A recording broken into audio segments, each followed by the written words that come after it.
This is a general question for each of the candidates. What is your response to the spoiler question?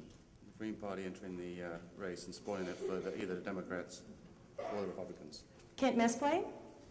It's not spoiling, it's voting.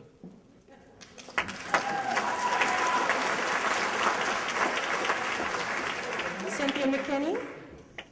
Well, I have a very extended response to that question that's available on YouTube, and I won't get into it here except to say that when you've got 1 million black people who go to the polls and they vote their hopes, their dreams, and their aspirations, and their votes aren't even counted, and then no one comes to their defense and defends the integrity of their vote and the vote in general in our country, then don't dare call the Green Party, don't dare call Ralph Nader spoilers.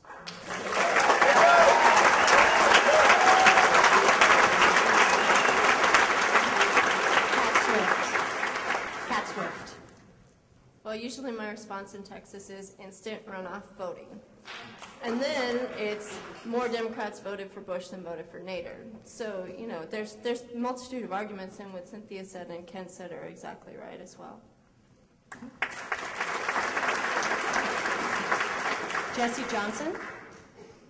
Well, first of all, as Cynthia pointed out, you know, we did not have an election, we had a selection. And, you know, when you're lining up the people to impeach, certainly, you know, if you read the Constitution, I think it's Article 4, Section 2, states the President, Vice President, and other civil officers, that includes the judiciary, high and low.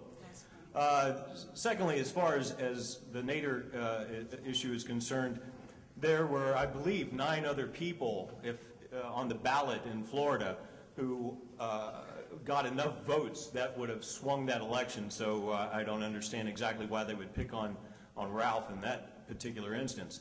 Also, across the nation, you know, the Green Party is coming in second in about a half a dozen or so areas of the nation. And in those areas, the Green Party is coming in second, not to the Republicans, and pushing out Democrats.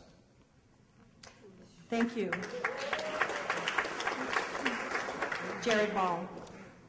You know, echo everything that's been said. You know, coming from D.C., where we rarely have the right or the ability to cast a vote, I raise that as a first issue of concern.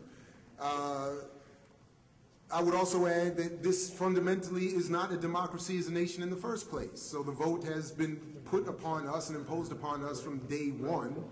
And I have an extended statement on this as well at jaredball.com. With the Federalist Paper number 10, James Madison made clear that the democracy could not, the wicked project, or the disease of democracy he called it, could not be allowed due to the fact that the majority of the people without land and property would vote their interest and rule out the smallest faction, the true minority, the elite white male. So the vote has always been a questionable reality. And then I would also add, and as I always do add, that if you want to talk about spoiling or the uselessness of a vote, let's talk to ES&S, Sequoia, and Diebold and find out what's really happening with those votes. Thank you.